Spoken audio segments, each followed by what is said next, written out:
breakout session, so this is really discussion based. It's kind of just an opportunity for the young patient ladies to get together, because I mean, for a long time during the annual symposiums, I felt like there wasn't really a space for the youth to kind of connect, and I never really had a lot of Haitian girlfriends growing up, so it really just came from that. And yeah, so we're focusing on financial and social freedom. So we're going to start with introductions, kind of introduce myself, but I'm a sophomore at Boston University. I was born and raised in DC. My mom's in the steering committee, so I was attending the conferences since I was 8.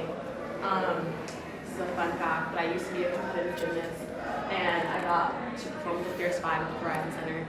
So I just want everyone to go around, introduce themselves, say where you're from. You can do a fun fact, anything about yourself. Start with this side. Hi everyone. This is what happens when you show up. Hi, my name is Chloé Laplanche, without the English accent. I'm at the intersection between being a Gen Z and not being a Gen Z, because I'm like what they call an elder Gen Z. I was born in 1996.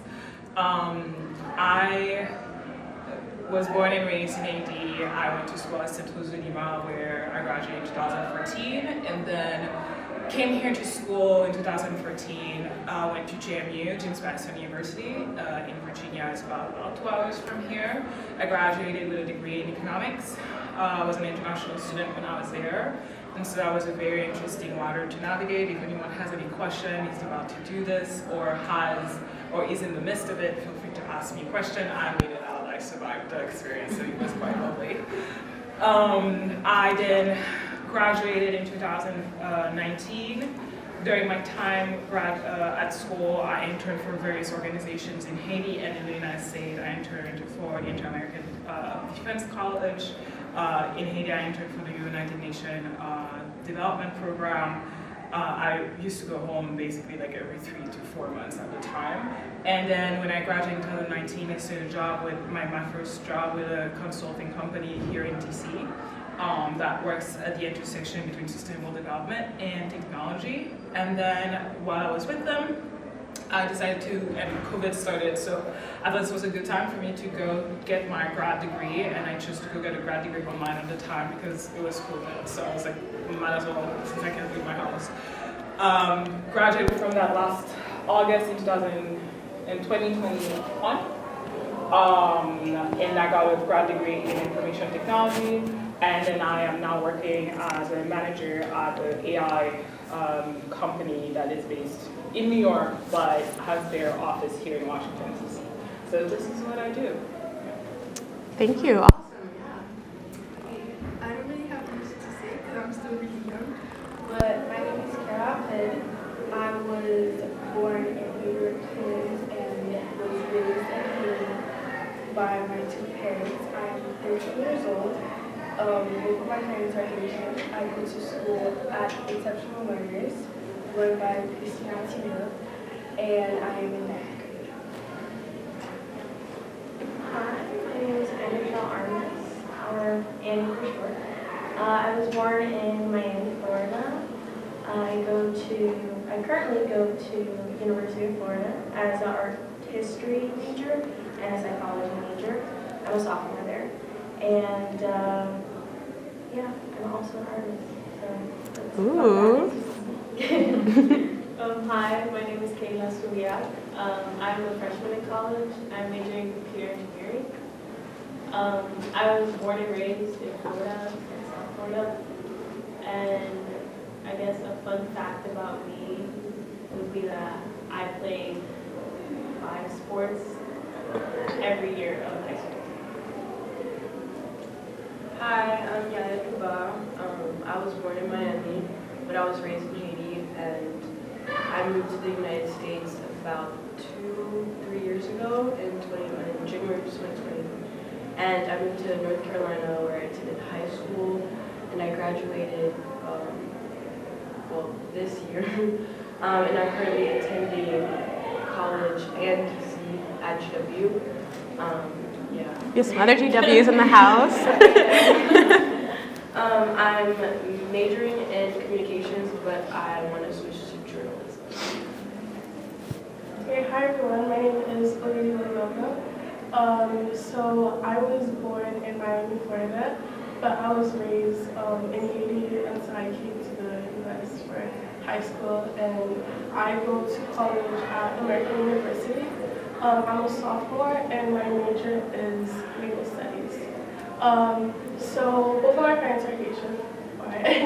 And a fun fact about myself is that I actually did a TED Talk about my earthquake survival experience. Wow, awesome. Yeah, round of applause.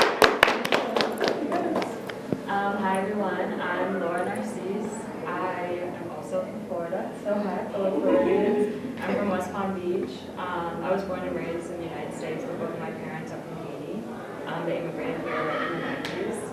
I also studied at George Washington University. I'm a junior, majoring in international affairs and anthropology, and I'm focusing on development, and really I've kind of like committed my life and mission to really developing Haiti, specifically like democracy and governance.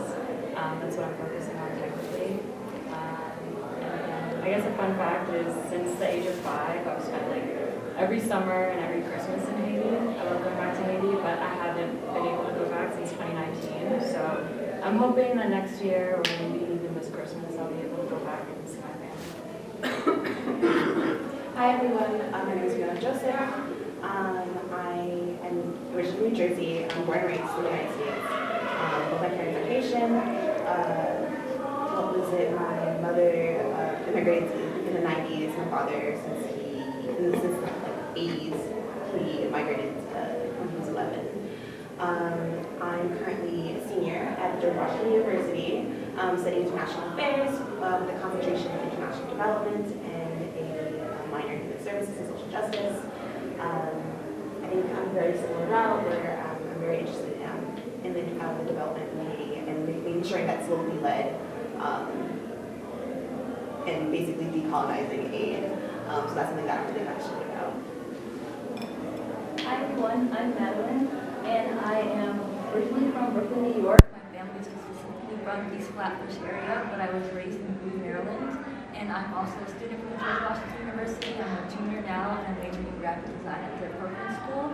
And a fun fact about me, I love playing the piano, specifically like pop songs and like my favorite chords from them. Good afternoon, everyone. My name is Chloé Laplanche. I was born and raised in Haiti. I am currently doing my senior year still in Haiti. And I am the owner of a small pastry business where I sell desserts for special occasions. I am also the co-owner of a hair care studio. And right now I am launching a positive platform showcasing the positive side of it.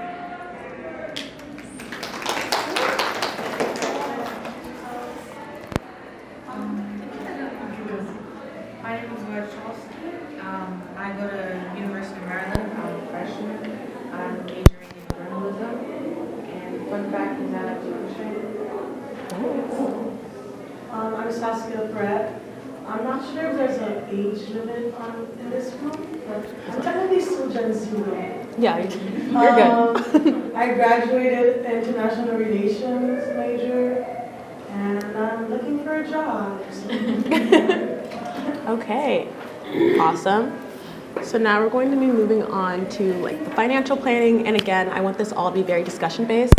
We actually have a lot more college students than I thought, so this is kind of going to be somewhat of like the college students giving high school students advice, but this might be a little bit more peer-oriented. But in terms of financial planning and how that turns into financial freedom, so I'm talking about budgeting in college, work study, paid internships, investments, and kind of finding the opportunities that are already out there for us. So I also, later I'll be giving you guys the link to our group me, but over like the course of the year, once you join, I'll be like sending a bunch of resources for that. But yeah, so what are your experiences as college students or as navigating going into college and thinking about finances, thinking about things that you might not have had to think about before?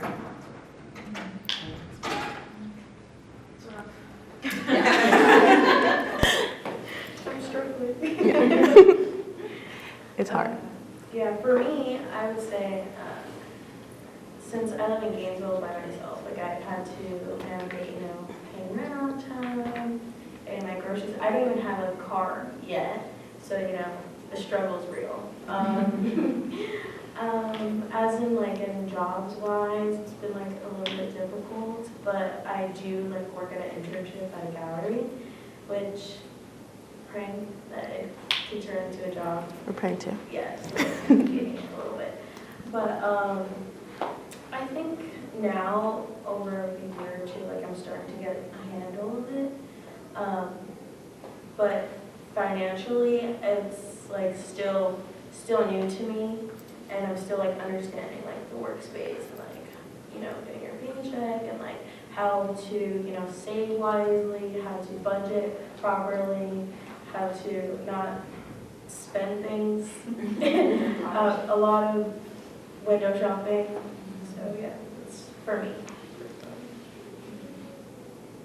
Yeah, I'm living off campus this semester, and I'm sure you all know how expensive DC Yeah. is. Yes. So it's something that I'm always thinking about, and I think when I was on campus and like, I guess more dependent on my parents, I wasn't really thinking about money. I honestly spent money very recklessly, so this is a very good lesson for me, because rent comes out of my savings and just groceries, like everything's on me now. So it definitely makes me a lot more responsible. And then I guess with internships too, I haven't really been able to do unpaid internships, which kind of narrows, you know, your opportunities. But yeah, so I've only been really looking for paid internships and paid opportunities because, you know, I need to pay rent. Right? Yeah. I can't work for free. Yeah. So yeah, it kind of limits the opportunities you can get, especially in DC and like bigger cities where they do want to have you work for free. But I just personally think that it's just better to get paid for your work. I'm a senior, so I was like, can tell from experience. I think last semester I did an unpaid internship, which was very hard because that basically meant I had to get other jobs. And so I was really struggling with timing and all like time management because, you know, I had to show up for work, to do my schoolwork, and do the internship work. So I definitely recommend, I know George Washington offers like a stipend, if you apply, there's like awards that you can apply for each school for a stipend. That's an opportunity, but definitely like search for like paid internships. Yeah. I'm currently in a paid internship, very happy, very satisfied. I know, budgeting has been interesting throughout college. I think George Washington is basically one of the most expensive universities in the country. So especially trying to juggle between like there's a lot of wealthy students who want to go out every weekend. And I'm like, I can't afford that. So, you know, I got to study. So, you know, trying to balance that, and also like you need to make sure, you know, y'all have savings accounts, save as much as you can before you graduate, because what is it then, like paying student loans? Well, at least for me right now, Joe Biden has me covered.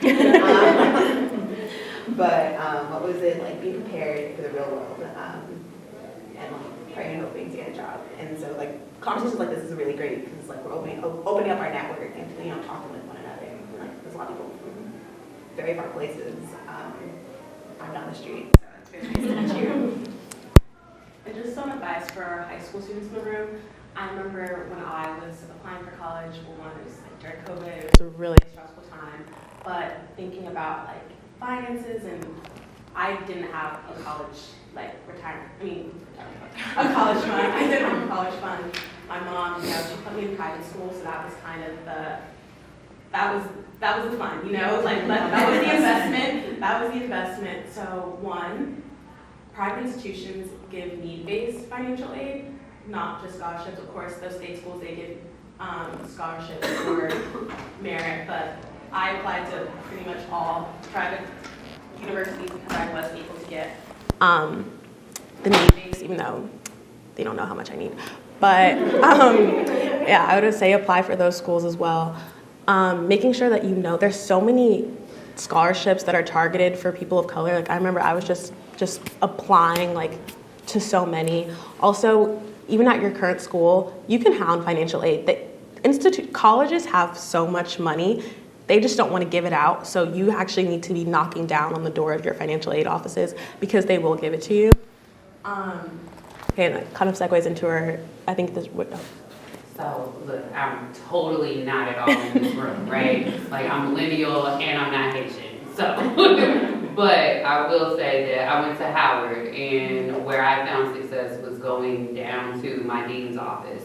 They have these pots of money all over the place. So it's not just the financial aid office. Get to your professors and the deans of your college and talk to them. Because like I had like all kinds of secret pots of money that I ended up in just because I went and had the conversation. Whereas there were other students that just kept trying to do, you know, what's out in public and what they send in email to apply to and all of that. No, bump that. I want the secret stash.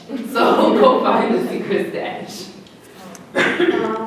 Like to piggyback on what she's saying, go to your offices for real. They help you in a lot of ways that you wouldn't expect them to. And that was a lesson I learned like throughout my years. But also I just wanted to touch on, just so you guys know, as of this year in September in DC, all internships are paid now. They don't do unpaid internships anymore. So now that gives you more opportunities so that you guys can have. I just wanted to make sure you guys knew that.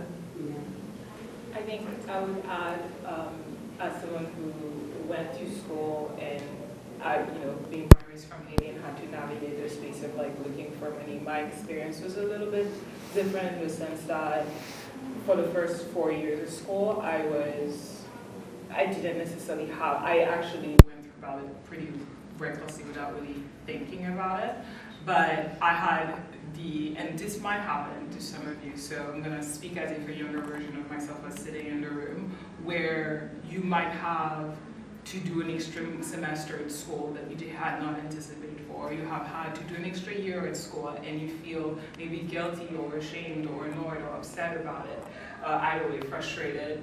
And there's a question of like, there was 4 years, but there's a 5th year, and it comes to you now, and some of you are already actually in this position where you're like, I need to be paying for this. I think that being in that position myself as a Haitian woman in the United States, there were a lot of options that I couldn't actually get. So I couldn't actually go and get a job because when you're an international student, they limit you to on-campus jobs. I couldn't, well, that's probably the biggest one, but also I couldn't apply for financial aid because as an international student, those are restricted to Americans or sometimes like people with green cards. But I managed to actually lay all my cards on the table and understand what is in front of me because I'm going to graduate. We just spent 4 years of school. I'm going to finish this. And what helped me was building allies. So you've already pinpoint of that a little bit. But and I really want to double down on this. Your teachers, the dean's secretary, the assistant of the department, they are watching. They are people who also play a role in the success of the student, in particular students that need support. And so rather that support is financial or more help, I remember thinking to myself my 5th year, so I was like, if only I had befriended Rebecca earlier. And Rebecca was the assistant of the dean, and my life would have been so much easier because I would have had someone who was helping me get to the right class on time instead of being enrolled in the wrong class, helping me knowing when there's a stack of money that is not being advertised, but it's there for people like us. And so that I just really want to make sure that. The second thing I would say, and I'm not sure how relevant that is to everybody in the room, but I remember deciding, okay, I need to pay my rent, and I remember going to the French department and saying hi. That started actually because I needed a tutor myself, in math. And I was like, I'm gonna pay someone $25 an hour to help me wrap up this class.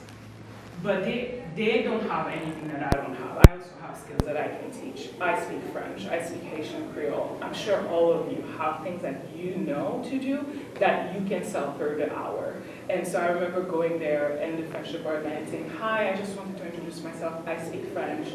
If you have any students that are looking for a tutor, this is my contact. And from there, this was in 2016, I think. To this day, and this was in Virginia, I started tutoring at the time for $15 an hour. Because it's I've never done this before, so sure. Today, I'm not even sure I will say out loud how much I will charge someone to tutor, but my point is that last year in school, that's how I paid rent every month. And frankly, I never tutored more than 4 hours in a week. So, and especially in Washington, D.C., in a city that is just like you highlighted, so expensive. It's expensive because people have money. Parents have money. They have 2 to 3 kids that they will happily pay someone to tutor them something rather than smart French. Everybody is highly competitive in this city. If you can give a child the competitive advantage of that another kid wants, parents will pay for that. So whenever you're thinking about, hey, like, I don't have a lot of time, I need to succeed in my classes, I couldn't work in the US, so I had to find a way to work anyway, and I tutored kids to do that, and I will never regret having done that. And that actually will also teach you other skills that you will take in your career. Being able to communicate what you know is an actual professional skill. And so those are all just things that I thought would add to the conversation. Thank you for sharing that. I think adding on to that, there are definitely, like, going after what you can, people are not going to tell you the resources available to you. Like, and there are resources available to you. I go to PWI, there are 4% Black students at my school.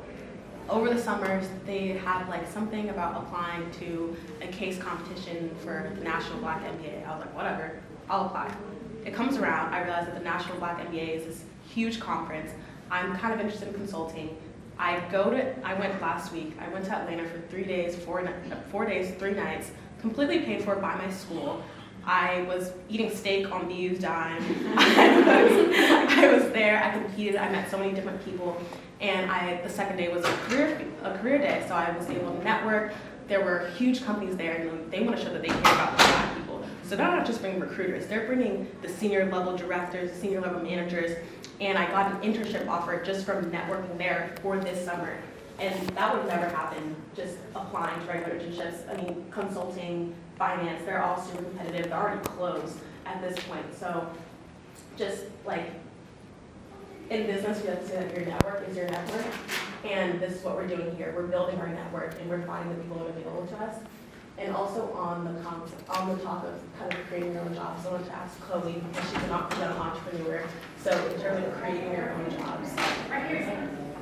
I think one thing that I would say is that always, when you have a passion, you have to always follow.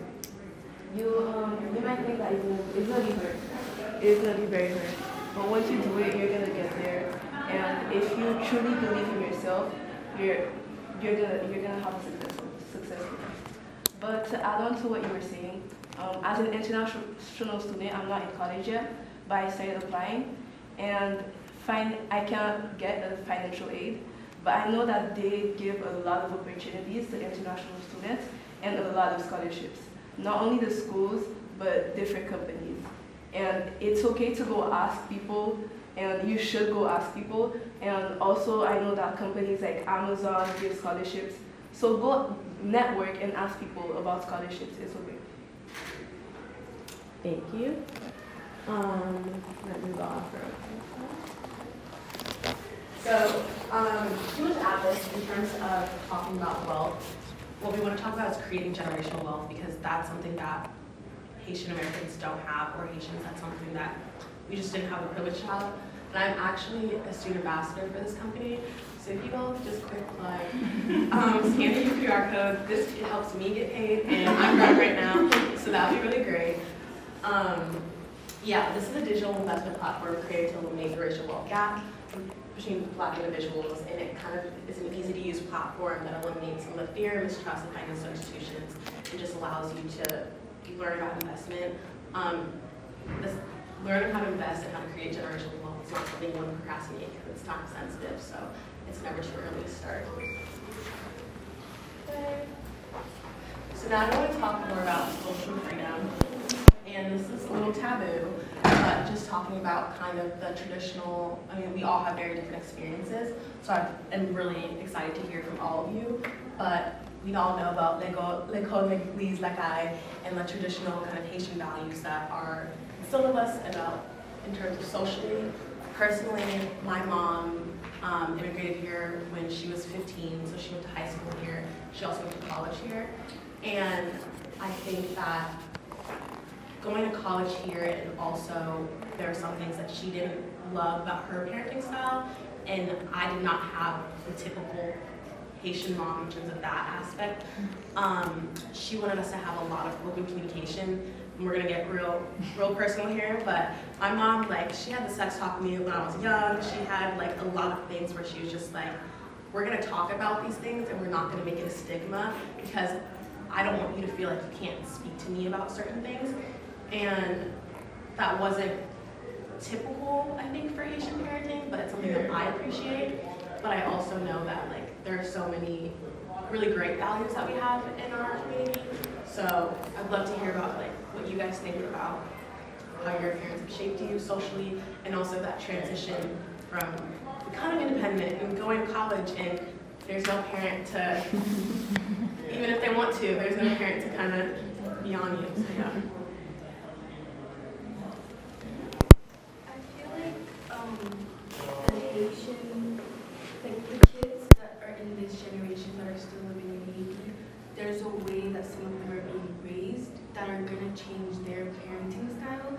Like you said, there's a way that they raised your parents that you weren't raised the same way, and I feel like that's how all of it is gonna transition. Like my parents, they allow me to like talk to them about everything, and my dad socially, because he's a very social person, is always out. So I kind of have, I'm not someone that's really social, but I kind of have to be social because I'm always around people. I'm one of those kids that's always in her room by herself and that doesn't really communicate with people, but I kind of have to start doing that now because I'm around people. And yeah, so I don't really speak a lot, but when I do speak, I say something, and I feel like the parenting style is going to change a lot in the way that parents are raising their kids. I have friends, like, even if the country, sometimes the country, well, when they give us a break, when it's actually good, there's hangouts because we don't see each other for a while until they're school. And some kids can't go because their parents just won't let them go. And I find that unfair because the kids always in their house. All we do is sit home, Zoom class, wake up, sleep again, eat, and we only see the house. And it gets really tiring too. So I feel like parents should like let their kids have more freedom, and like if we're involving friends and stuff, because some kids can't do that. They just stay at home all the time, and I feel like they should give their kids more freedom to do that. Yeah, thank you. I think my parents, they came here like when they were so they were pretty much born and raised in Haiti, and their parents were very traditional, strict Haitian parents. Like my parents had to like hide that they were even dating for a very long time. So that's kind of how I was raised, like, you know, strict parents. We went to church like 3 times a week. And like education was like so important to my parents, so they put me through private school too. They wanted me to have like the best of the best. But as I got older, I definitely like, I don't really know why, it's like a nature versus nurture thing. Like I didn't rebel, but I was definitely my own person, and you know, didn't really like going to church 3 times a week. I preferred, you know, doing things after school like soccer or tennis. I was really social throughout school, so I wanted to go like friends' houses and do like after school things with them. So I think like to your point, like parents are changing, but I think especially parents who are like born and raised in Haiti, it's like a slow change. Because even like now, I don't recognize my parents anymore. Like they are so modern now. Like my dad's on TikTok. He's like 10 years old, younger than me, so there was a big gap between us. And like they always say, like the first child, you know, parents are more strict because you're the first one, they don't really know what to do. Second one, they're more lenient. So that's basically what happened. My brother can do whatever he wants. But there's also that gender thing too. Boys get a lot of leeway versus girls, but I won't get into that. Yeah, that's a whole other thing. But I think parents are slowly changing. Like I've already seen it in my parents. Like my mom, I think if I called her a feminist when I was growing up, she would have hated that term. But now she's like, yeah, I'm a feminist. I love women. Like women should, you know, you could be president one day. Like they really encourage me now, and I think in the past they were just too like, they were too stuck in that traditional mindset of, you know, women should be submissive to their husbands. And I think now they're just a lot more common. Haitian, like traditional Haitian like parenting styles kind of like is built from trauma. Like I definitely know like growing up, my mother grew up in like a very interesting mixed household. You know, her mother wasn't there, but like she was raised by her very strict like grandmother, and like she would not be allowed out the house because of like violence and everything. And so like now when she's in the United States, raising me, she has this like very I don't want to say irrational, but kind of like irrational fear of like, it's getting late, Fiona. She has my location. Oh yeah, my mom tracks me still. Yeah. I'm in college. Yes. And so she knows where I'm at, she knows that I'm safe, but she's calling me, she's like, did you forget where home is? Like, where are you? Like, what's it like, and so it's kind of interesting comparing that to my father who like grew up in the United States. And so because of that, he's a little more lenient and more kind of Americanized in that sense. And so like there's been like half of my life growing up has been like a really strict like mother, and then like the other half was like this more lenient father. Yeah.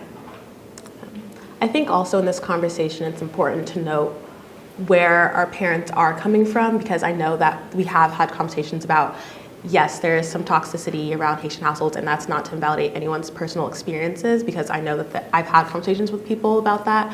But also, I do think that Haitian parents, for the most part, usually have our best interests at heart. And I'm an only child, a single mom, and from ages 13 to 15, 16, my mom and I were butting heads all the time. And like when I say she was lenient, like yeah, she was kind of lenient because she was young, but she was a little crazy, like a little, not crazy, no, I shouldn't say that, it's on the record.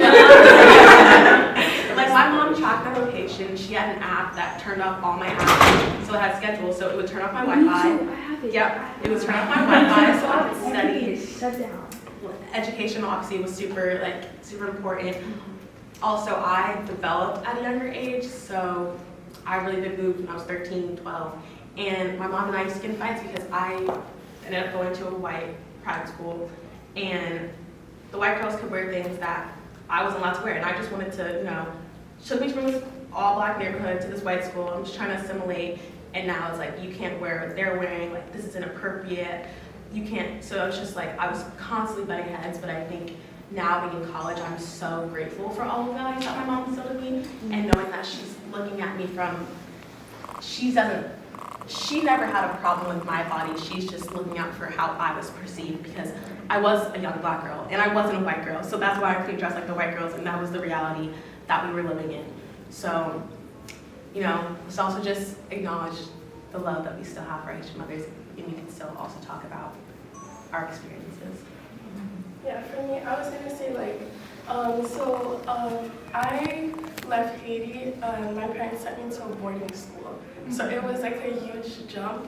One thing I can really speak about is that in Haiti, like they were like really strict with me, like with my education and stuff like that. But once I got in the US and stuff in boarding school, they were like less strict. But let me tell you, the pressure was real, because they're like, you're not here, I don't know what you're doing in boarding school, but like I want those grades, and they were checking my grades like every other week. They're like, let me see how you're doing and stuff like that. Still they do this. My mom looked into my student account. Yeah, literally every single time she's like, did you change the password? I'm like, no, I didn't change the password. You just can't log in. Like, I don't know. So like, it's just like, I want to say like it was kind of like toxic in Haiti, because because I don't know, when I was in Haiti, I was like 13, 15, she was always like, really like always just talking, like giving me advice, and I'm like, okay, I got it. And then when I got here, like she kind of like became more like chill, but still like the pressure is still like real, I don't know. Yeah, and also there is a lot of pressure. Like, for me, like I grew up in my mom is a single parent. And there is a lot of pressure because she has made so many sacrifices for me. And I just feel like there's a need for me to be really successful, and because of that I put a lot of pressure on myself. And sometimes I know I have to remember that it's okay if this happens, or it's just the pressure is real. Like sometimes like when I take like a break, I'm like, oh my gosh, I feel kind of like guilty, because like I should be working right now, because like what's going on in Haiti, my parents are in Haiti, like like, you know, like it's like I have this opportunity, like I have to take full advantage of it. So yeah. So I think I would add to this, just again listening from the perspective of someone who's a little bit still a Gen Z by the definition, but a little bit older and I was in your shoes very not that long ago, 3 years ago. What I would say about the sacrifice and the knowing that your parents are working so hard in Haiti, and I know this is going to be hard advice to take because I didn't take it, but I wish I had, which is to let that motivate you and guide you rather than guilt you or shame you or let you move in like fear.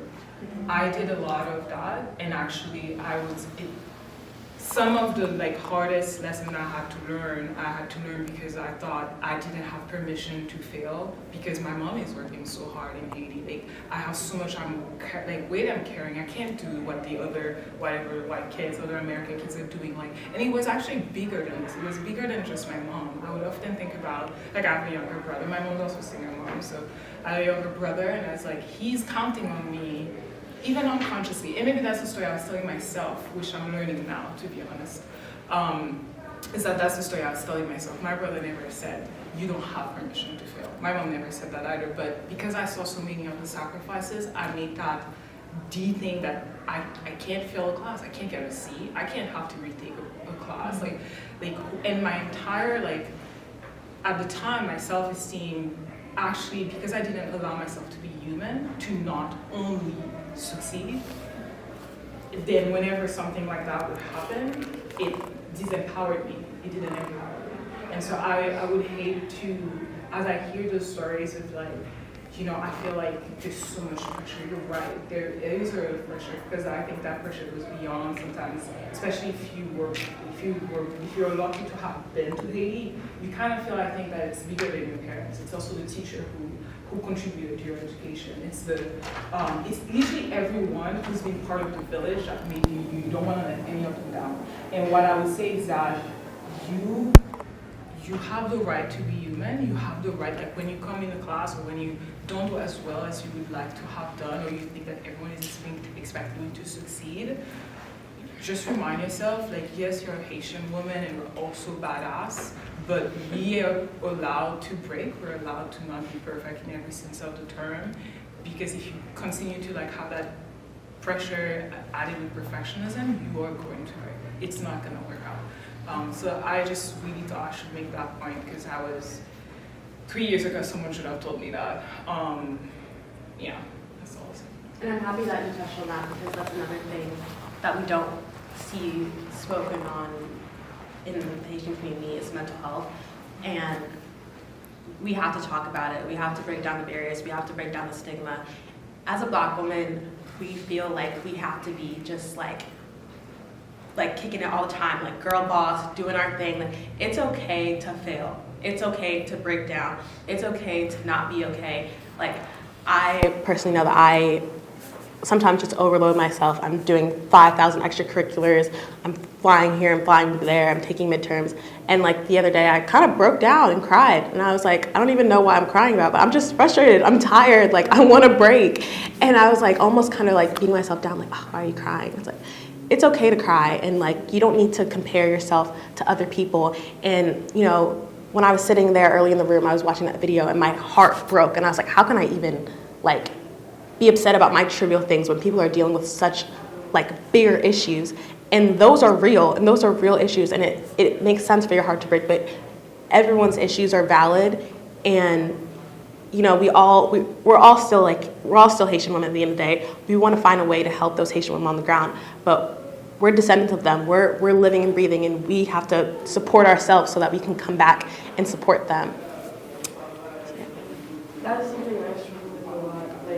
Every time that I have issues, I always tell myself, oh, why are you feeling like this? Your family's in Haiti and they're living through all of these atrocities, and you're here in America, you're in a safe country. Why are you complaining about this? And I just always have to remind myself that my issues are as valid as theirs, and it's okay not to be okay. Yeah. I think I would also add to the conversation that we're having because I think it's important to acknowledge the toxicity. Like, there are definitely toxic aspects to Haitian parenting style at times. I think it really depends too within like the reality of like social classes in Haiti. I think that that's also part of the culture that leads to that toxicity. But I will add to that like outside of the toxicity, and I think you're in a path of learning this. Like when I came to college, growing up in Haiti, going to an only girl Catholic school, as soon as I made it to Virginia public school, I was like, I'm out. That's it. Like I'm doing my own thing now. And what was nice with that is like everything that my parents, my school had engraved in me, even though I said I'm out, they were still being used as like a guide to my action. Maybe I was being more adventurous than I would have been in Haiti, but ultimately I still knew what was right or what was wrong better than some of my mates because like I could make the last call, and that's what I wanted, the permission at that point. Like I'm 18, I'm 19, I'm 20. I want like the right to make this call. You shouldn't make this call for me, and I was given that freedom. By the time I graduated from college, I can definitely say that like I knew how much of the guidance that was provided to me at school. Here's what I'm gonna take, and here's what I'm gonna leave. And the same for my parents. So what I'm trying to say is like you're gonna walk out of this like phase of your life at some point, and you're gonna look back at a lot of what will make you like a great professional, a good human being, a strong-minded woman. You will have also learned in the same families that, you know, can have their toxic trait too. So I want to what you're saying. I completely agree. I'm also a perfectionist, and I think that it's really important to understand that it's okay to break down sometimes, and you're never going to be perfect. And as you were saying, we tend to compare our problems with other people's problems. But at the end of the day, no matter what we see, we might see that one problem is bigger than the other. But as long as it's affecting us, it's a problem, and we need to fix it, and we need to work on it. Very much.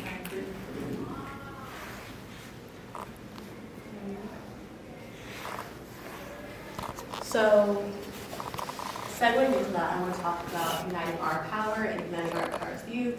So I have some questions here, but I also kind of want to frame this as to, I know we were talking about like Haiti's a country, we can't just be like, okay, let's help Haiti, what are we going to do? Maybe kind of framing this into what we can do to make some sort of impact on the youth in Haiti. Like, we're young Haitian women, I know you're Haitian women on the ground, but, you know, what do we like to do, young ladies? Like, how can we help the other young ladies in Haiti that are not getting the experiences that we have, that are not able to maybe join club teams, to get access to education, to who want to just like dress up and get nice clothing or things like that.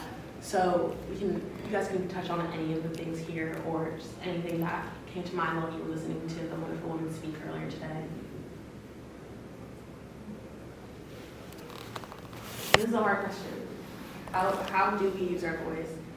And I think Chloe actually already is using her voice. If you want to share. I think that each of us have our own skills, and we need to do it. We need to use them in order to help our country. And it might not seem like a big thing or we're making a big difference, but literally anything we do at this point is making a difference. Just I live in Haiti, and just by smiling at someone is going to make a difference in your life. And I think that's where we need to realize that we need help in education. We need help.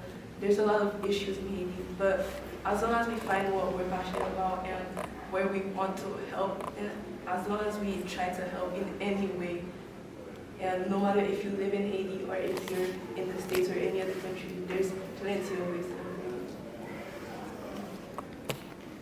Yeah, I used to, living in Haiti, I used to think, oh, there's nothing we can do, like the country's like, there's nothing we can do to help, like our government is so corrupt. Like, I always used to have that mentality, but now as I've grown older, I've realized that like change is slow, but what you can do actually affects it.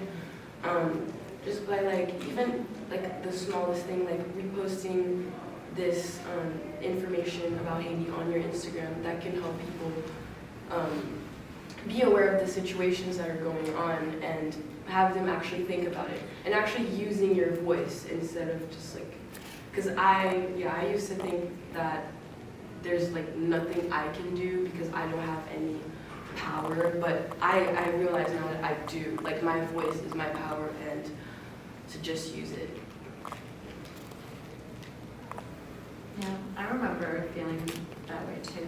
Like, I think the first time I went to Haiti was before the earthquake, and it was like very different. Like, I only have really good memories, and like even being in the capital and going outside to different provinces where my family's from, I have great memories. But then I remember after the earthquake, that's when that feeling of like helplessness started to set in. Like, what can I do? And being younger before going to college and studying international affairs, like I really felt like there was nothing for me to do. Like I didn't have money that I could, you know, go to different charities. I couldn't actually fly to Haiti and help. So there is that sense of like helplessness that I still feel, even though like what I'm studying is to like provide me with the skills that I can then use like on the ground. But definitely, I think social media is such a great tool, and it connects me with people that are like all over the world who are like advocates for Haiti and the human rights violations that are happening. So I've been connected with like people like in France, people in Haiti, people in Canada, and just being able to like repost what they're doing, and you know they're on the ground. And since I can't be there, just giving more light to what they're doing is one way that I've been trying to help. But definitely still feel a sense of like there's so much more I wish I could do, but you're so limited when you're not actually there, like all around. Yeah. Going to like that memory perspective, I actually went back to Haiti this May. My aunt, she's here.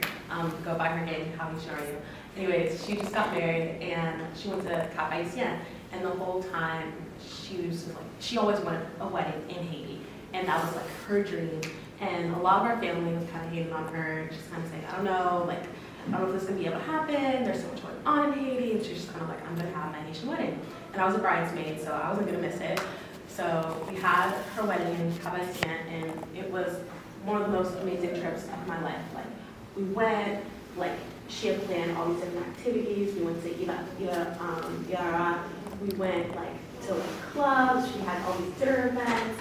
We stayed at a really nice resort, and I just remember thinking, like, being here, you hear so much about how Haiti is almost like unlivable, and then you get there and it's like, I know that I'm able to experience this Haiti from privilege. This is not the Haiti that everyday Haitians get to experience, but this is a Haitian experience. Like, this beautiful beach that I'm on is exclusive to Haiti. This culture that I'm experiencing is exclusive to Haiti. This vibrancy of the community is exclusive to Haiti. So how do we like make that experience available to everyone? Why do I get the privilege to experience that when Haitians don't even get the privilege to experience that? So that kind of weighed on me, because although I enjoyed my trip, I just, yeah. I feel like this is kind of like a little subject, but the thing is, I feel like they're not really thinking what they're doing to Haiti, because OCAP used to be like the place, because what everything was happening in Port-au-Prince, places around Port-au-Prince, OCAP was never touched. And because they saw how much people were coming to OCAP, because they still wanted the Haitian thing, now they're doing it to OCAP too. And I feel like they're not really acknowledging that if they keep destroying the whole country and they leave nothing left for other people to come and see, will the next generation really know anything about Haiti and what Haiti has done for the United States and all the other places in the Caribbean? Haiti was the first Caribbean island to gain independence. So I feel like The first Black nation. I feel like there should still be like something to remind people of Haiti, and what they're doing to our country is really unfair, because I live in Port-au-Prince, but I love my family. We love water. We love going to the beach. We love going to places like Solo. We love seeing everything. And there's this little town called Marmelade on the route to Okap. And we went there for my mom's birthday in July. And we were scared because the roads weren't good. But we did make it. And it was so nice to go there. But once we came back, it just got worse. And now we're just stuck in Port-au-Prince and there's nowhere else to go. And Haiti's a really beautiful place. So for people to be ruining it like that, I feel like that's really unfair. And I think that's where we can make a difference. As you were saying, a lot of the youth, especially living in Haiti, they're losing hope of the future of Haiti. And I think that's where we need to use social media to show the positive side of Haiti in order to bring more hope to especially the youth, because we all know that the youth is the future of Haiti. And that's what I'm trying to do with the platform that I will be launching soon. And I think that, as you were saying, social media is where we're going to be able to bring hope, to encourage and empower girls and boys who live in Haiti and also who part of the diaspora. And that's I think social media is also going to be a way for all of us to connect as Haitians and bring something different for the future. I think very quickly that a few different points that people have made so far. I think that when it comes to one thing I've learned in the last 3 years I've been to Haiti since 2019 for similar reasons. Because I used to go home at a time called most 2 to 3 times a year, it has forced me as a Haitian woman to find community and find a sense of my identity as a Haitian outside of the Haitian land. And so that brings me to the point of to answer your question of who's going to let people know about Haiti, we are. Ultimately what I found is that Haiti is a land, it's a concept, but it's its people really. Ultimately, that's what it is, and that's why we are here. And as long as, I think, how can we as a young people be impactful?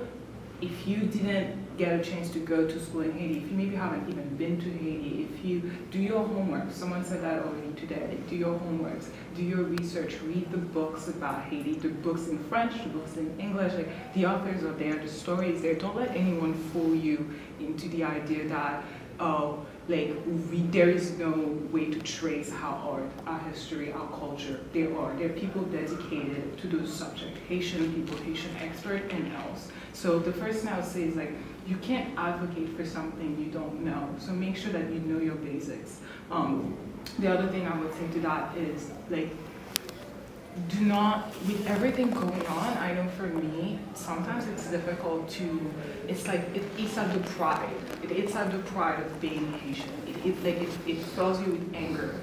Do not let those emotions be the driving fuels for your identity as Haitian. I know for me, when I ate for Haiti, I didn't even more in my culture. I only bought my ticket Friday, and I was I don't know if I'm gonna come, I just feel it's gonna be so emotional. But then I was well, that's the right people to be emotional with. We're all here together, we're all upset, we're all frustrated, and we all want to do something. So I think when you feel this way of despair, lean stronger into your Haitian community. Look for the music that invigorate you. I've been listening to Haitian music a lot more this week than I usually do. I've been reading more about Haiti. So that's what I would say is actually do not shy away from it. Do not isolate yourself away from your culture in those moments. That is how you become a bigger agent of change while you're here. And I would say additionally to that, so the two first points, remembering that you really are, you are Haiti. Every single one of us in this room and outside, that is what Haiti is made of. And then I would add as maybe the third point to be impact, and that's from the career perspective. I think it was Emmanuel who said it. I know this feeling of being I have to do something. I have to do something. I think that one of the things that I see a lot in like Haitian women that are like older professional is, and that are super successful, is like, I feel like, and I don't know if they did or they didn't, but it seems to me like they frame their career around being the best version of themselves, and thereby default became better agent of change for Haiti. So if you think about Michael Jean, who's gonna be here tomorrow, or Michel Duvivier, they picked a cause that they felt strongly about. They became the expert in the matter. And so I feel like when we frame our careers and our life careers, I used to do the other way around, so that's why I'm advocating for this now. It's like, what do you want? Like, what do you think you're gonna be good at? Because by default, by doing that, you will be better for Haiti. Don't let how can I help Haiti be what shapes every step of your career, because there's so much to do, right? Like your potential as a Haitian woman is, that starts there. I want to be a lawyer. I want to be the best lawyer I can be. And then one day you will be called to serve, or you will choose to serve, but that will be because you're the best at what you do, not exclusively because you wanted to help Haiti. Does that make any sense? Okay? Yes, that's it.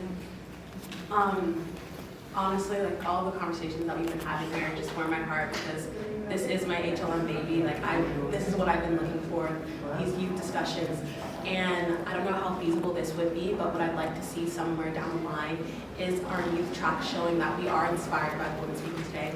We do feel a call of action, and finding some way to have a little project going on just to show that the youth do have a voice. And it sounds like from here that we're seeing that our generation's unique things, that social media, so maybe Chloe can help lead that in some sort of social media. We'll see that down the line, but I would like to see, the youth kind of get together and show that we are listening and we are inspired and we do want to do something. The last thing I wanted to touch on is our mentorship program that we're trying to implement this year. So high school students who will be paired up, either a college student or an upperclassman or a lowerclassman. And you guys are welcome to, if you connect with someone, request them as a mentor or whatnot, but if not, I'm happy to hear you guys. Students, I want you guys to look for a social and professional mentor, and we're getting older, so I encourage you guys to actually go out, network. This is a networking event. This is what we gotta do. We're professionals now, so I want you to go out, network with the older women.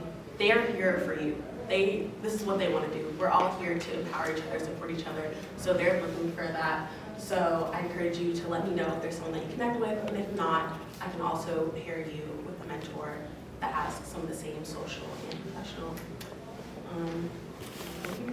Yeah. This is a really great discussion. Unfortunately, we have to wrap it up, but